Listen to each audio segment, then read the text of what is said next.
Please stay tuned for these Express headlines.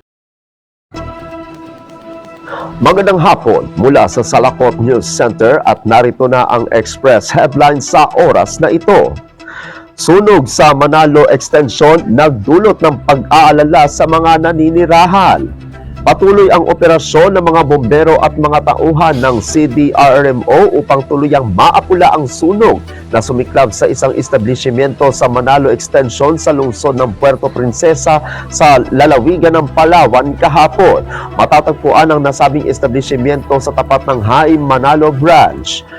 Patuloy na nagsisikap ang mga responder na mapigilan ang pagkalat ng apoy sa mga kalapit na establishmento at kabahayan. Sa kasalukuyan, wala pang opisyal na impormasyon tungkol sa sanhi ng sunog, kabuuang halaga ng pinsala o kung mayroong mga nasawi o nasugatan.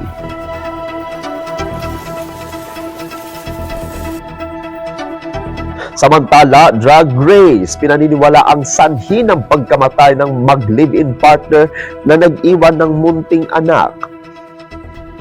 Patay ang mag-live-in partner na taga lungsod ng Mati matapos umanong madamay sa isang drug race sa Katalunan Peñeco, Pequeño sa lungsod ng Davao kahapon alas 2 ng madaling araw. Kinilala ang mga biktima na sina Lovely Kim Cadayona, isang delivery rider, at Angelo Isidro, isang call center agent. Pareho silang naninirahan sa lungsod ng Mati, ngunit nagtatrabaho sa lungsod ng Davao.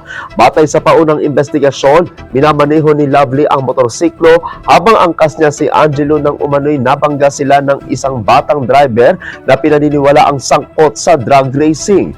Nag-iwan ang dalawa ng isang munting anak.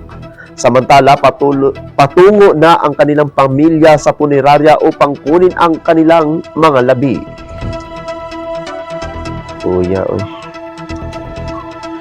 Abangan ang iba pang mga balita mamayang alas 9:30 ng gabi sa Philippine Headlines. Ako si Apolinario, 3rd Dinig na DC Valencia, at ito ang Salakot Online Broadcasting Network.